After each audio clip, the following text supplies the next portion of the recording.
All right, we got Michael back in studio on Sound the Sirens, episode 2. Episode 2. And we're just going to cover the latest games, and we're going to touch on the Steve Prohm era and how little things could have changed it. And so starting on last Saturday, we played TCU. I don't think you watched that game. No, I missed it, but I bet on Iowa State to win. So, yeah, not good. Not good. Bolden got hurt, didn't play the second half, and there was a kind of BS. There was a play where a guy was stepping out of bounds, and then they just threw it to him and hit a 3. It still really didn't matter that much. Anyways, we went to Will's game last night, so we didn't watch the Texas game. Yeah, we saw them lose again. They had 12 or 13 turnovers in the first half. Not good. And we've lost 9 straight games in Hilton. It's the record for losses in Hilton now. Longest streak of losses in Hilton. We've lost 19 in our own conference, coming in from last year too. And we lost. I think we can all agree that things aren't good. No, I don't think. I think we've literally hit rock bottom. Where do we go from here? Anywhere is up from here. Yeah. So we touched on it last episode. Our thoughts bad. on we're historically bad, and it's not getting better. But I don't know. I'm honestly impressed with how hard our guys still play. I know it's kind of like a bare minimum, but still, they have every reason to just kind of mail it in and lose by 30 every game, but they're still competitive in some games. So good for them for having pride to continue to play hard. But I'm sure they will also not be sad when the season's over and they can kind of just move on from this year. I mean, even when we get close to the last minute or so, when it comes down to scheme, that's when the doors fall off. Yeah, the doors fall off, huh? Or the barn doors fall off. I think the wheels fall off. But. I think our wheels fell off years ago. Yeah. Well, as we'll talk about today, there's some pretty big things that happened that I feel like don't get talked about a ton. Could totally change the trajectory of. Just starting up as coming into the Steve Prohm era, that Clayton Custer transferred. I'm saying, and if I think he transferred before Steve even was announced, and if he knew that Prohm was such good with point guards, coming into Iowa State, he was good point guards. But brought people in the NBA, I feel like he probably had a better chance of staying. Yeah, and I mean, obviously hindsight's 2020, and Clayton kind of was behind the 8 ball to start his career because he got mono at the beginning of the year, so he really didn't start playing or was even able to play until December of his freshman year, which was the Bryce John Jones year. But yeah, obviously you see what happened. He had a great career at Loyola. They went to the Final Four, which he was a very key part of. And I think having Clayton as our backup to Monte and then him taking over once Monte graduates would have been a pretty smooth transition with then Lindell coming in. So it's like Lindell. Steve didn't run Lindell at point. So instead of having Nick Babb at point, we could add Custer. Clayton, and Lindell is probably more effective at the 2 anyway. So Clayton spending his entire career at Iowa State would have been a pretty big deal, and I think his senior year would have been Tyrese, Talon, and Shayok's year. So that would have been a little different, but that's just a little thing that that's a huge what if, but I mean, he did go to Loyola and actually played and then developed. He would have played behind Monte, which he probably wouldn't have played very much. Monte played 39 minutes a game his senior year. Yeah, no, and I mean, but he also had to play 39 minutes a game because we didn't have a backup point guard. So I think obviously Clayton never really showed at Iowa State what he could have been, but we obviously saw the potential with what he's on a pretty damn good team. Yeah, the Loyola was good, but I mean, I'm saying this freshman year, he's not going to play with. Right, but he also got mono, so I think if he would have even just redshirted and then he would have had 4 years. We didn't redshirt him at all. We didn't redshirt him that year. He played a little bit, and I feel like that could probably pissed him off, kind of. Yeah, but rest of the year. Yeah, and then I mean, obviously Fred leaving. I can't remember if he transferred before Fred announced he was leaving or not. I think he did. But it's just again, like, it shows how one player, one little thing can kind of 4 years down the line have a really big impact. Yeah, I think I feel like I haven't heard the name Clayton Custer as far as his connection to Iowa State in a long time, but I think if he would have spent his career as a Cyclone, it'd be interesting to hear the story behind it. But yeah, because I think he was from Kansas City originally, so I think he was. And obviously, he committed to play for Fred. So who even knows if he would have stayed on with Steve when he was hired? But I mean, it would have been pretty sick to have a Clayton, Tyrese, Lindell, Talon, Shayok, Nick Babb on the bench potentially. Cam Lard. Yeah, that would have been a really, really good team. Yeah, it would. Going on to like Steve's first year, Naz gets hurt at the Iowa game, and then has hip surgery.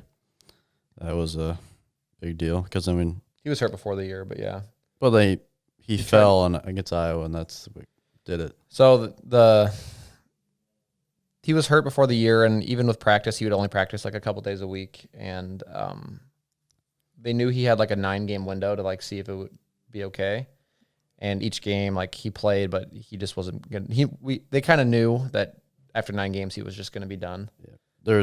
But during the Iowa game, he had like a layup and he landed right on his hip. That kind of sealed the deal on that. Yeah, which I mean you can argue plus or minus. Obviously, having Naz that year would have been really nice to have another shooter and just a great leader. But I think having him the next year was also very big. So yeah, I don't think that's necessarily a huge negative as far as what. They're just saying for like going farther in the tournament. Yeah, I mean, having Naz going into the Sweet 16 game against Virginia would have been really nice. Yeah, because Jordan Ashton played instead of him, right? Yep.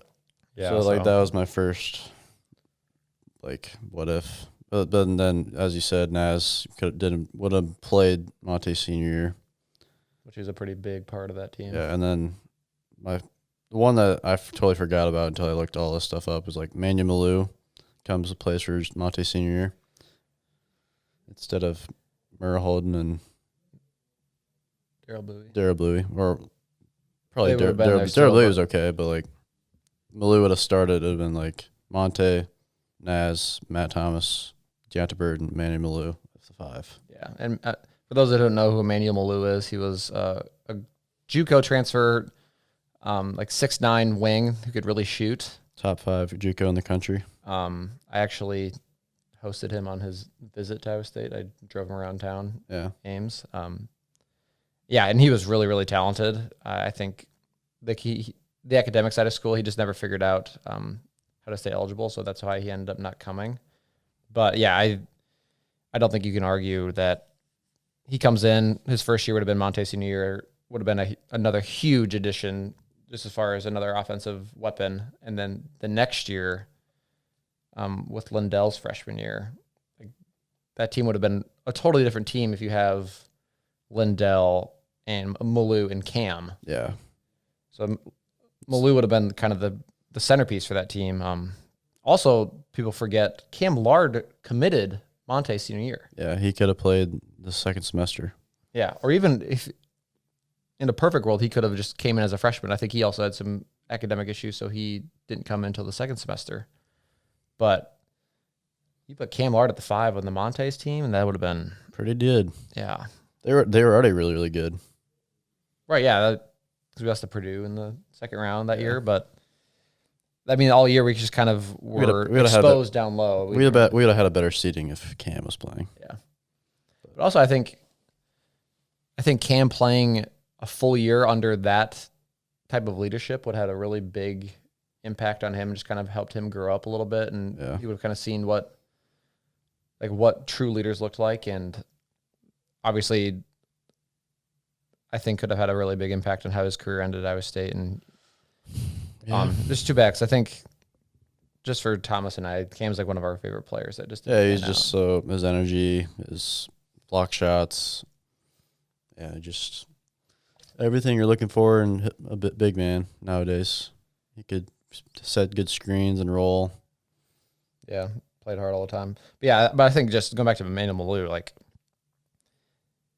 it's just, I feel like I would say always, just a couple times every couple of years, there's just a player that we're like so excited about, and it just never shows up.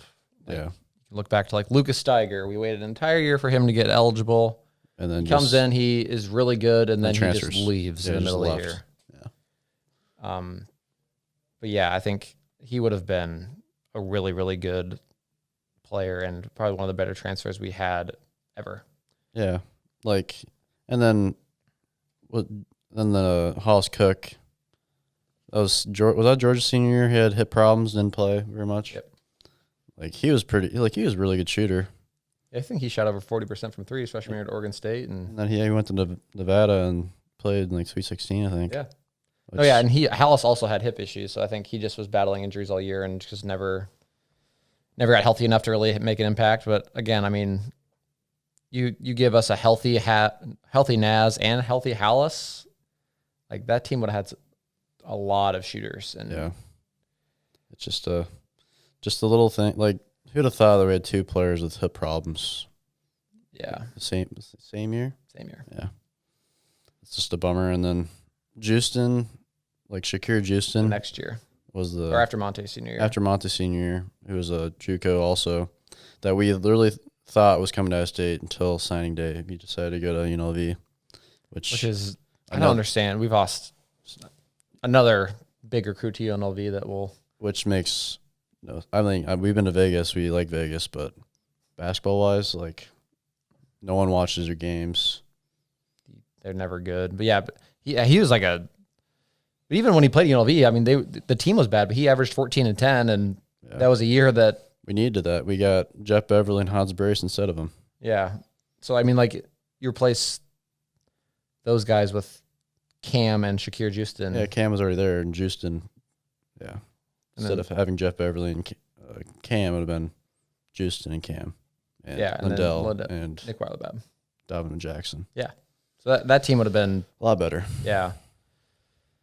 I mean, that team just, it's hard to have a guy come in as like Lindell being a 5-star recruit, but like,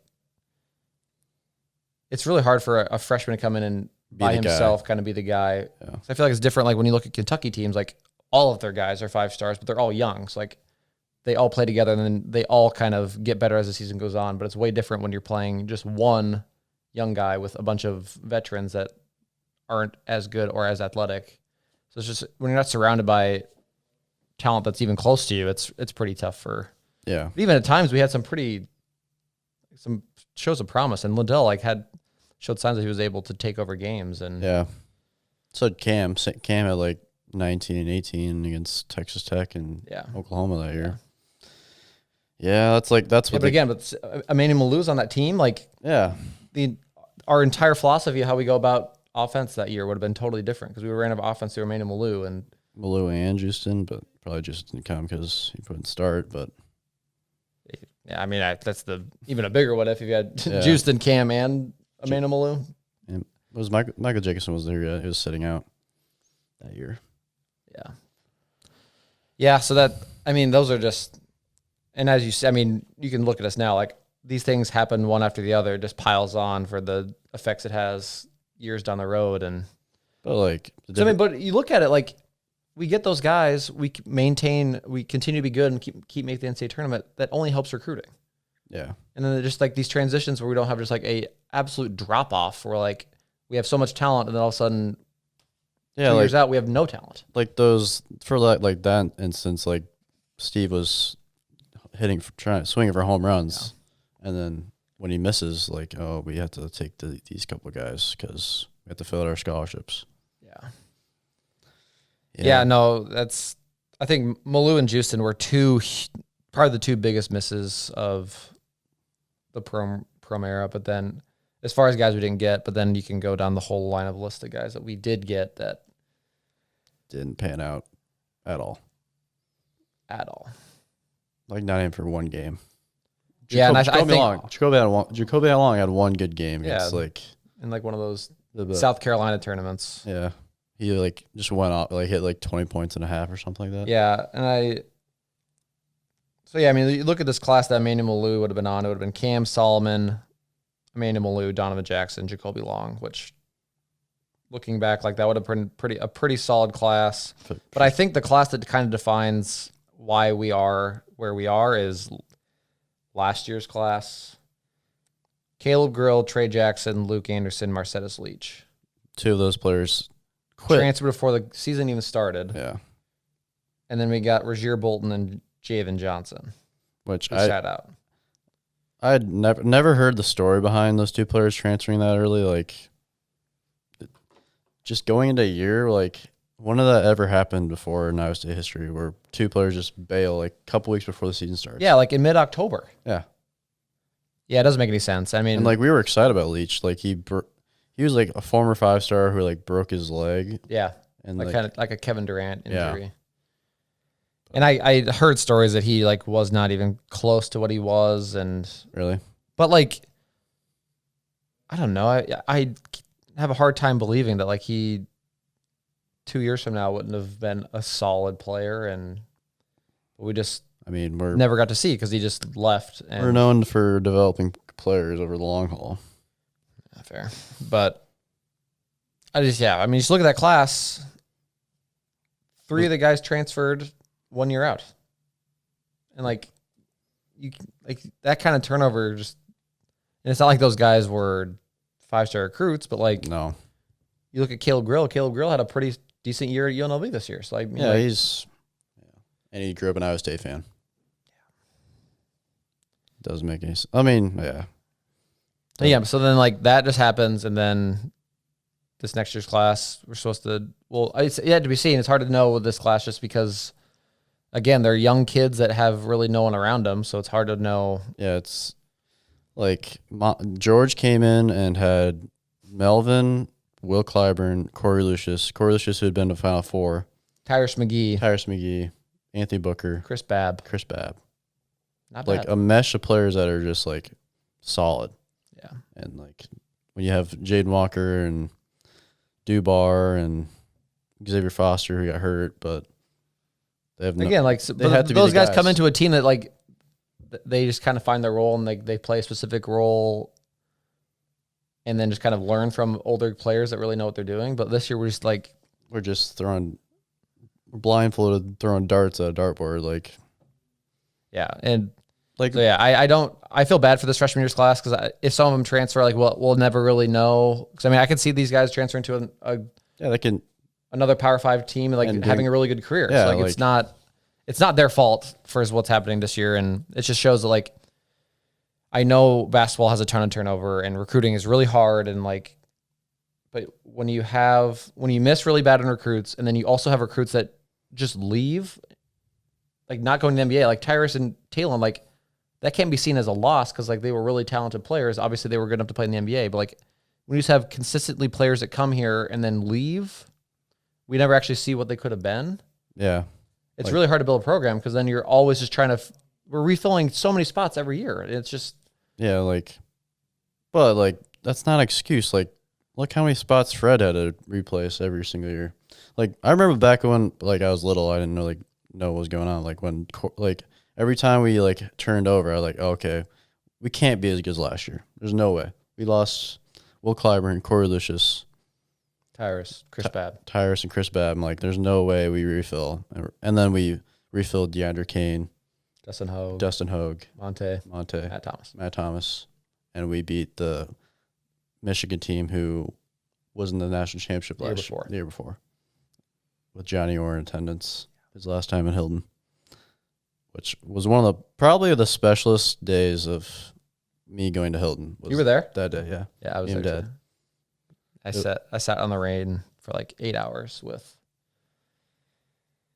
was like cold, and Dickie V came out and said hi to us. Yeah, that was like a Sunday. It was a Sunday, yeah. Sunday afternoon.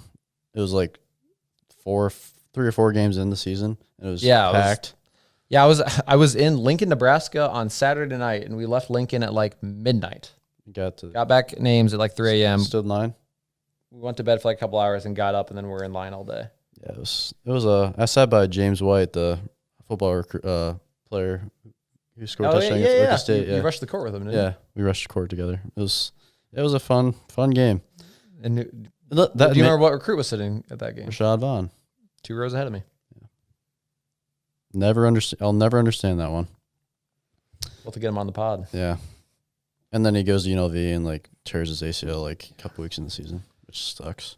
But about that game, like that Michigan team was loaded. Yeah, Tim Hardaway Jr. was on that team. Nick Stauskas, Mitch McGarry guy, Mitch McGarry, Skowski. Who was the white? Nick Stauskas. Stauskas was really good. Stauskas was really good. Had one dunk that was just like, wow.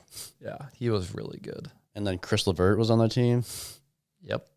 Yeah, and I was like, and then that Mark Walton, I think his name was. Walton, the guy who Michigan offered Monte and Walton committed first, so they didn't get Monte. I think they offered Walton like 5 minutes before Monte or whatever, and then he committed, so Monte came to Iowa State instead.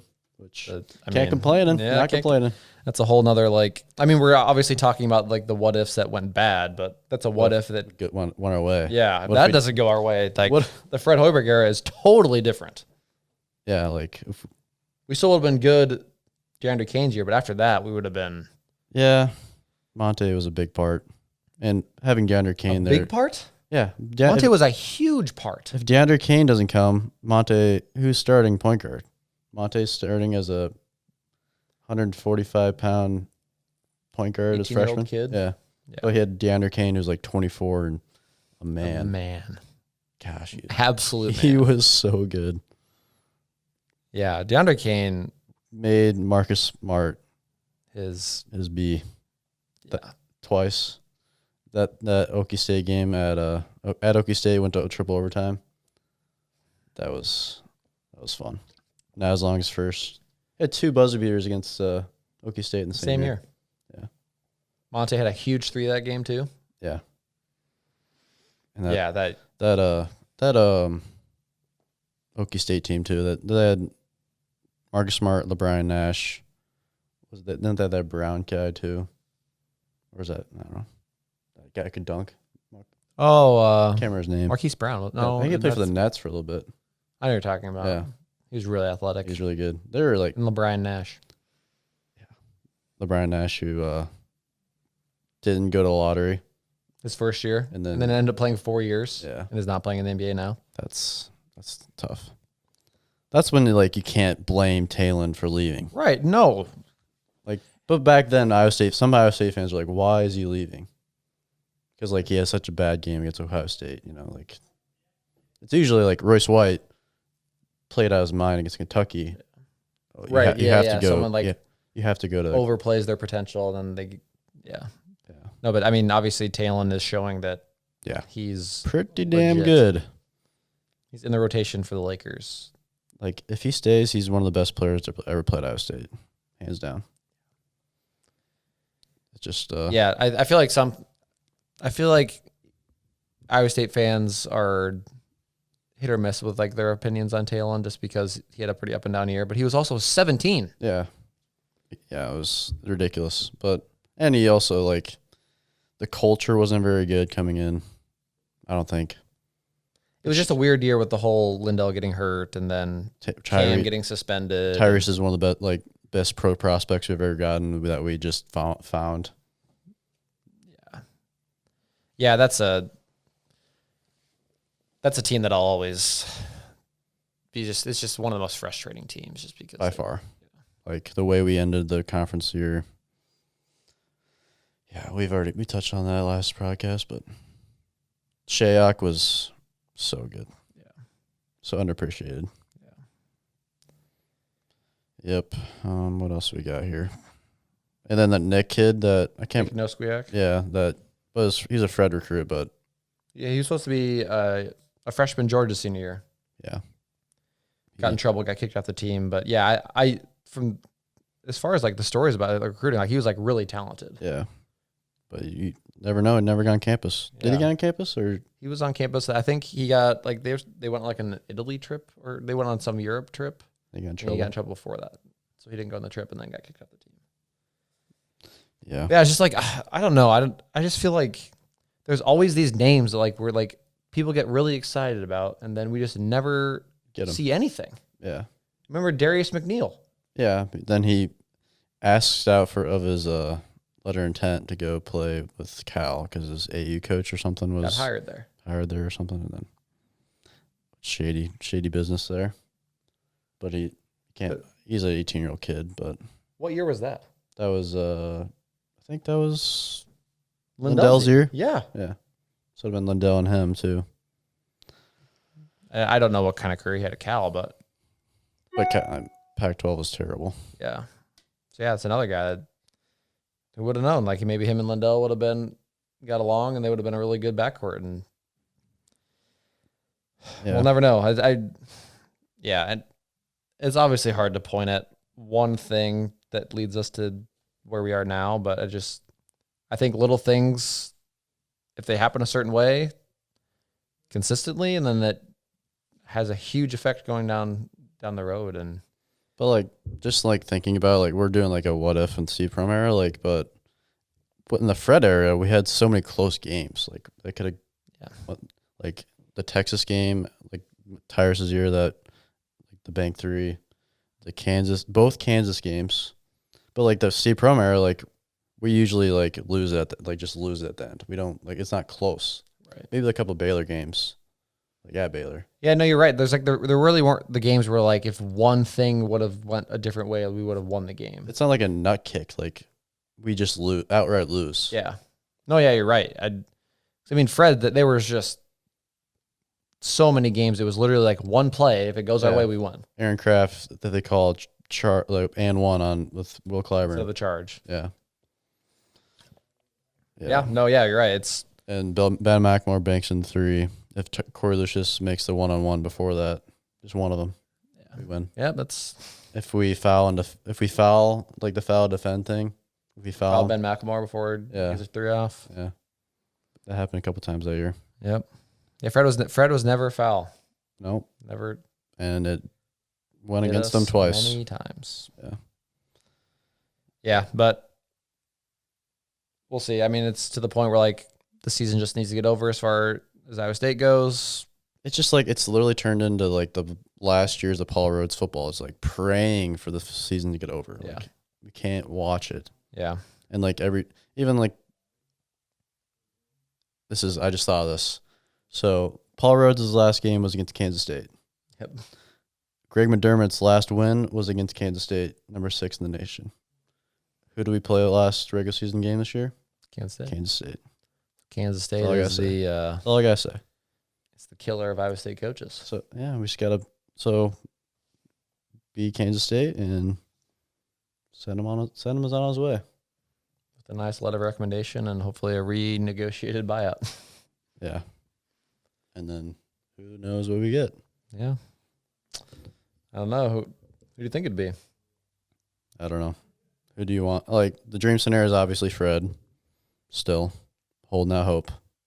I will, until Fred retires from coaching, I will hold out hope that he'll coach here again someday. Because like, what does he have at Nebraska? What's holding him at Nebraska? A $8 million buyout. Okay. Nebraska's never won a tournament game in their history. Yeah. They have no history of winning. So like.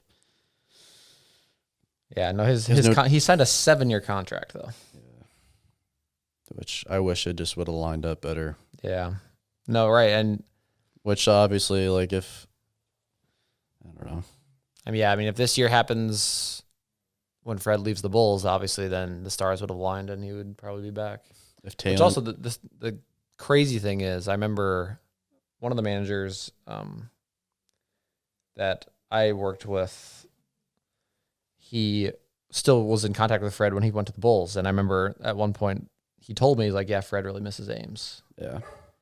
Like it just sucks that like potentially Fred regretted going to the NBA versus coaching Georgia's senior year. And yeah, it hurts. It hurts. And obviously Fred did just incredible things for our program, but to leave after the UAB game, like if it ends up being that Fred's last coaching game was against UAB, as a 3 seed after winning the Big 12 tournament. Yeah, like even like we walked out of the stadium, like we went to the UAB game, and the first thing I think I was a sophomore in high school, and the first thing I said was like, "Oh, at least Fred's not going to go to the NBA now."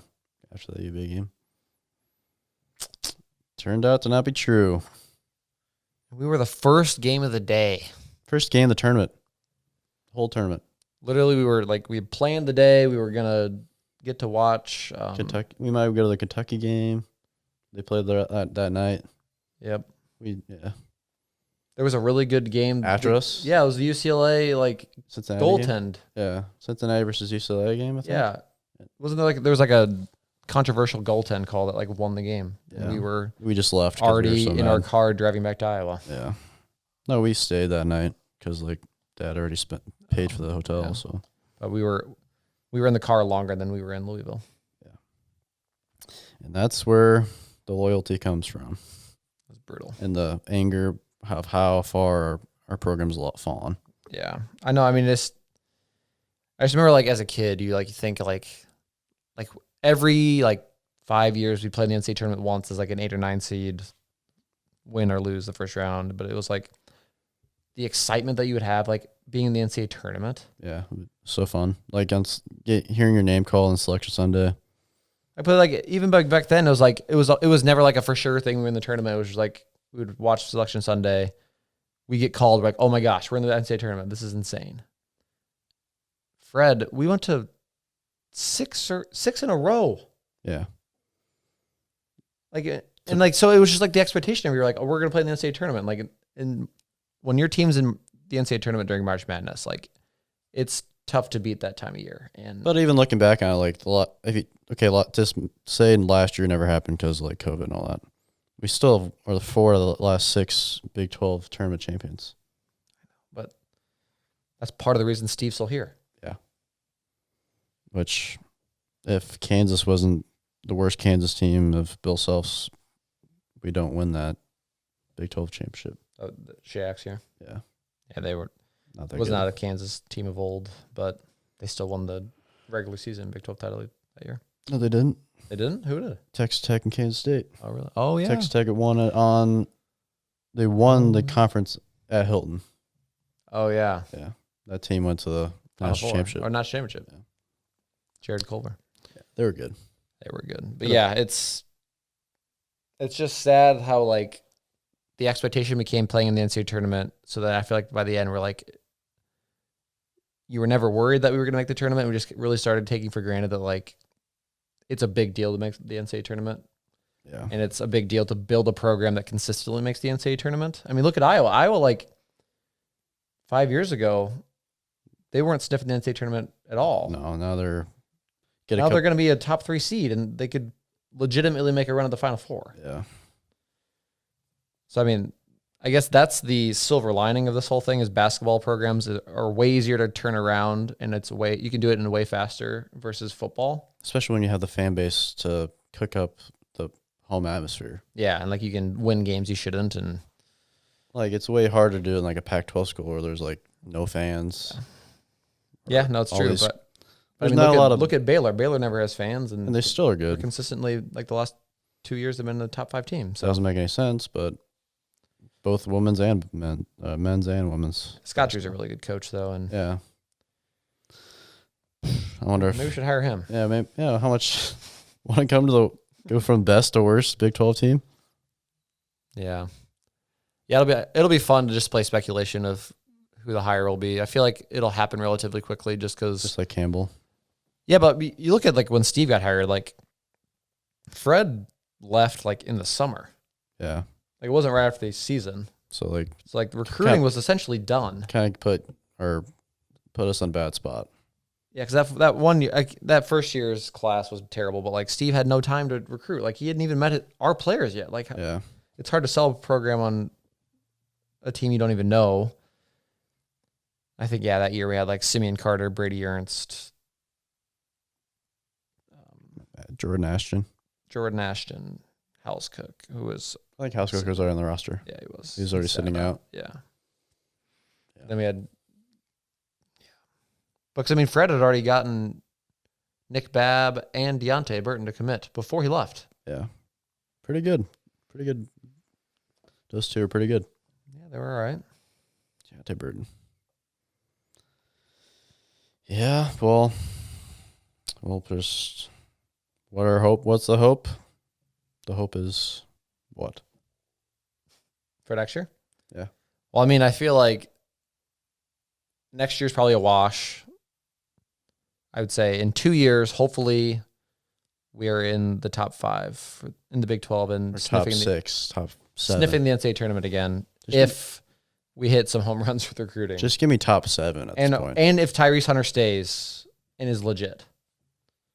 He can be, with the same roster coming back next year, he can be Trae Young, and we're still not going to be. I know, but like he's a piece. So like if you get him and then we get some other pieces to put him around him for the next year, then we'll be fun to watch again. But also looking at his track record, like either he's going to be like Terrence and Jacoby Long, or he's going to be Lindell, Talon, or Tyrese. There's no middle ground. Yeah, no, but I mean, I think his rating has consistently gone up over the year. Yeah, and I think he's really good. I don't know if he can shoot. But we need a point guard, so put him with Bolden, maybe be a little better. Yeah, and Xavier Foster, who knows? We know nothing how good Xavier Foster will be. Yeah. So. We'll see. It's just, again, we're waiting for the end. Just like we're waiting to end a bad movie right now. Yeah, but like we have a bad TV series. We can't just turn it off. We have to just keep waiting. Yeah. But then we can just talk about football for the next 6 months and just put on a Brees or Brock highlight tape and smile. Watch it every day. Or Will McDonald. Season tickets go on sale today. Yep, they're on sale now, or 20 minutes after 10. Vaccines are rolling out. Jack Trice is going to be full in the fall, and we're going to forget that this best year ever happened. Yeah, just think the Iowa game, and then after that, it's a Vegas trip. So it's going to be a fun fall for sure. Not bad, especially after this year that we've had. Yeah, it's going to be fun. We'll hire a new coach, hopefully. There'll be hype around it, but it'll be background noise after a couple weeks after the season. The hype for football is going to be insane this year. So top 10 team. Yep. Ever. We only been in the top 10 once in Iowa State history before last year. We lost by 60. But what are you going to do? What are you going to do? Seneca can't do everything. I mean, we were like, what? I was like 4 when that happened. So you don't even remember. Yeah. All right. Well, until next time.